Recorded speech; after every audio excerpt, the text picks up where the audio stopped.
We are here today on the front lines of an ongoing conflict.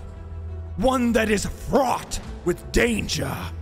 Greasy palms, Dorito-stained t-shirts, empty cans of Mountain Dew, catgirls, and body pillows. Thank you. Thank you very much. This is exactly what I wanted. Adventurer, today we strike a decisive blow. One that settles the score and brings an end to this war. Today we claim a victor. Brothers, today we decide Final Fantasy XIV or World of Warcraft.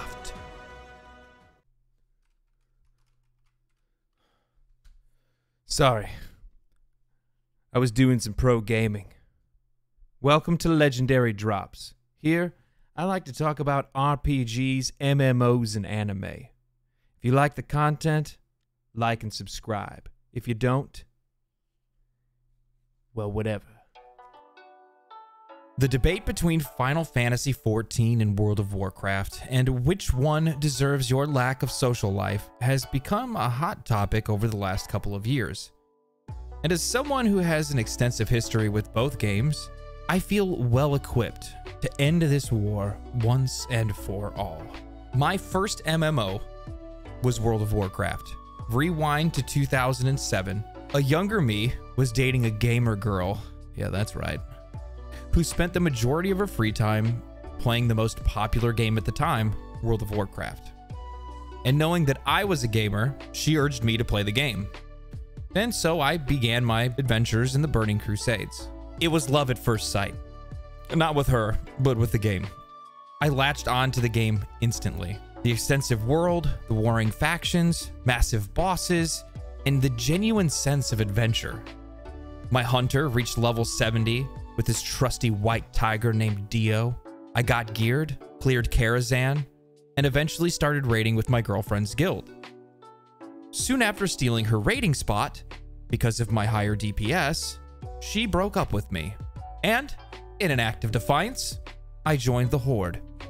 I loved WoW a lot. However, I also loved friends, playing music, and a load of other things. As time went on, I couldn't dedicate enough time to World of Warcraft. I ended up falling behind in gear, and eventually I just fell out of the game. I would come back to World of Warcraft every once in a while, chasing nostalgia during the Mists of Pandaria. However, due to real-life commitments, I just could never get anywhere in the game and would eventually quit. Now let's fast forward. March 2020. The world was on fire, and I needed somewhere to hide. Friends of mine had hyped up one of the greatest games that they've ever played, Final Fantasy XIV Online. As a fan of the Final Fantasy franchise, 8 years disconnected from World of Warcraft, a fresh start in a new MMO sounded like the best solution to the ongoing pandemic. Final Fantasy XIV took over my life.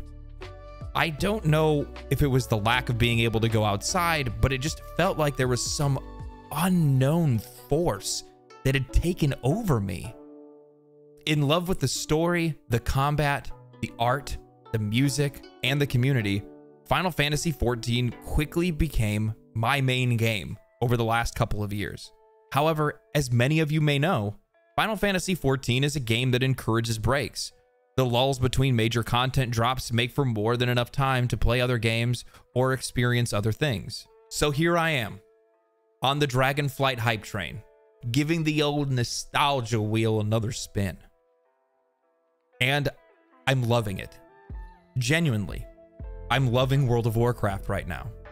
I came back to World of Warcraft to update my opinion on the game and see exactly what has changed over time. I didn't want to base my opinion off of a lot of the content that I was consuming, looking at you, Asmon and Bellular. Now, after experiencing both games, I see the unique differences between both and what each one of them may learn from one another. I'm going to approach this video from a World of Warcraft perspective first, as I believe that WoW is the older of the two games. However, it has arguably the most room for development. I'm genuinely enjoying Dragonflight, just as I stated before. However, I feel that Final Fantasy XIV, in its current state, is the most complete of the two products. Let's start with the new player experience, or the returning player experience. Let's face it, World of Warcraft's new player experience is a muddled mess. There's little to no direction or hand-holding. You create a character, you're given no explanation of who you are to this world or why you're even here.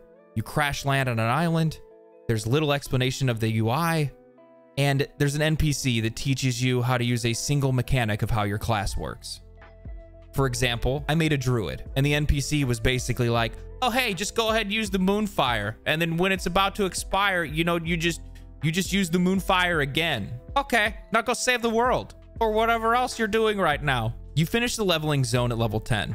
You're dropped off in Orgrimmar, and you're given a quest to either talk to Chromie and time walk to another expansion, or take a quest that lets you play through the BFA campaign. It's rushed, confusing, and narratively an absolute mess. While I understand that not all players will play MMOs or RPGs for the story, you have to remember that the story serves as a vehicle to train the player on the game's systems and integrate them into the world. This is something that Final Fantasy XIV does exceedingly well. Final Fantasy XIV is an on-rails MMO experience.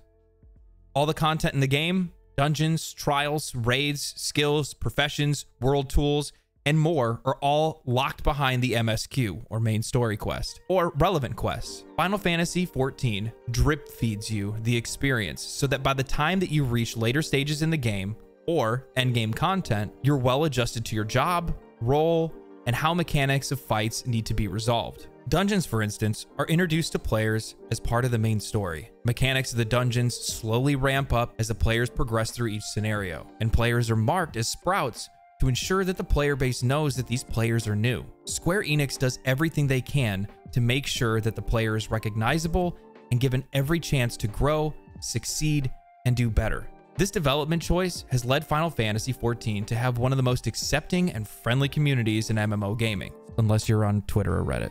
World of Warcraft, on the other hand, is a off-the-rails experience. Pick an expansion, any expansion, even the ones that nobody liked. We have class trainers, they're useless. Dungeons, no problem. They're all scaled level 10 to 60 and unlock the minute that you enter into an expansion. My friend and I queued for a dungeon, and the party disbanded almost immediately after we told them it was our first time. We queued again, this time didn't say anything, and immediately wiped the first boss's mechanics because neither of us were using add-ons at the time. These bosses didn't relay any noticeable tells, and we had no idea what was going on or how to resolve the mechanic. Early dungeons is something that Final Fantasy XIV does very well. Slowly introducing things like stacks, spreads, doom, tank busters, towers, AoEs, making sure that the player is given the time to actually learn. World of Warcraft's new player experience is one of the biggest issues with the game.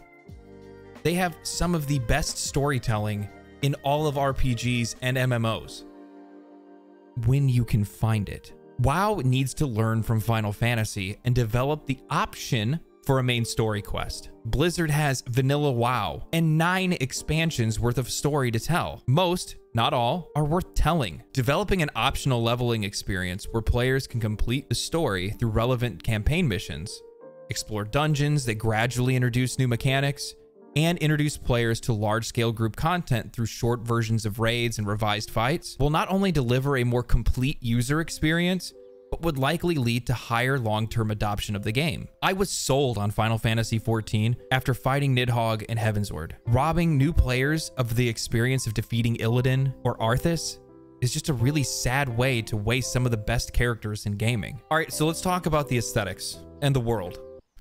Final Fantasy XIV is the objectively better looking game.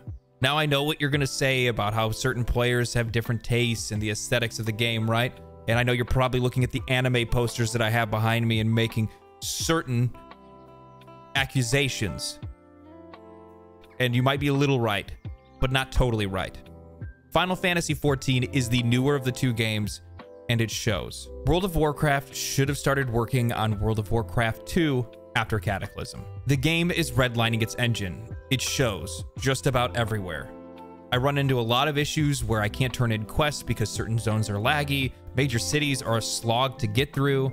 You look at how characters' chests, legs, boots, and cloaks are just painted onto the character.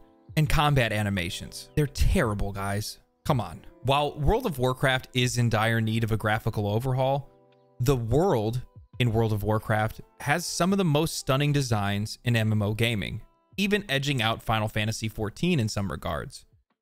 While thematically, both games' worlds are vastly different, Final Fantasy is more grounded in realism, which can leave many of the game's locations feeling all too similar to other generic MMO landscapes.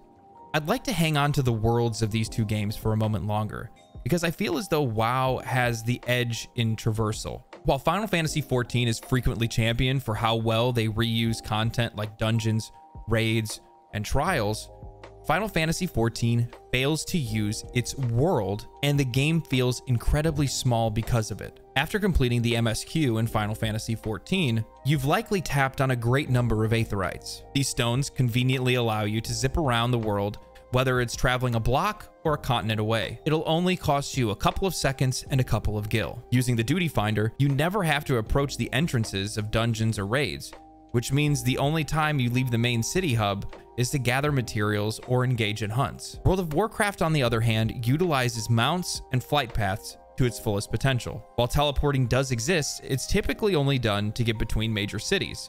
And because of this, the world feels big. You have to travel everywhere, and you make use of every zone. Whether it's completing world quests, going to complete a mythic key, or to kill a world boss, World of Warcraft objectively makes better use of its world, whereas Final Fantasy confines its players to cities. Let's talk about the feel of the game. I could compare global cooldowns, the interaction of spells, Final Fantasy's combo system versus World of Warcraft's more free-form combat. However, personally, I feel that both games are similar enough that they don't really feel that different. The reason why Final Fantasy XIV has longer global cooldowns is to allow for OGCD weaving and for boss mechanics to make full use of the arena. World of Warcraft's short global cooldowns keep the game on pace with its constant movement and frantic ground swirls and AoEs. Without diving too far into World of Warcraft's need for add-ons, the main difference between these two games is how the fights actually feel. Final Fantasy XIV's boss fights are epic, plain and simple. They are musical and theatrical masterpieces in every regard. Most boss mechanics are clearly telegraphed grand gestures that become so iconic that the mechanics are easily committed to memory. As an example, in the current raid tier, Pandemonium Abyssos 8 Savage, Hephaestus will summon either a snake or a phoenix, cleaving either the middle or the two sides of the arena, respectively. Between the audio call out of the bird cawing and the amazing animation of the move, players have this mechanic burned into their memory. Boss fights in World of Warcraft are just visually unappealing and boring. The lack of grand animations, punishing mechanics, and the layering of boss abilities is what necessitates the use of add-ons to provide callouts for clarity. Technically, players could watch the boss's cast bar. However, with all the amount of movements that's required in a fight, overlapping mechanics, and the faster personal GCD, it may be difficult to watch a boss's cast bar. Final Fantasy XIV's use of punishing one-hit death mechanics, vulnerability stacks, musical arrangements that change with the fight, flashy boss animations that give you a sense of accomplishment when you actually complete the mechanic. My best comparison to the boss fights in Final Fantasy are those that are found in games like Dark Souls or Elden Ring. Those jaw-dropping moments when the music changes, the boss shifts phases, you perfectly dodge their attack, and you down the boss. Not many games can pull off that sense of achievement right. However, Final Fantasy does. All right, so let's get to the end of this. The end game. I play both. That's right. I'm a filthy fence sitter. I play both Final Fantasy XIV and World of Warcraft, but for two completely different reasons. I play Final Fantasy XIV for the story and for the raid content. I like how their content's set up for raiding. Smaller groups means there's less that can go wrong. I value my time, and I don't want to have to worry about whether 9 or 24 other people know how to complete a fight or not. I play World of Warcraft because it has that smaller form content in Mythic Plus. I get to hook up with friends and family that still play the game, run around and do world quests, or go and run keys. Both games are winners regarding their respective endgame. It's a personal choice. Do you enjoy endless loops of gear farming and various avenues of finding upgrades? Do you enjoy large-scale group battles of 10 to 25 people? Go play World of Warcraft.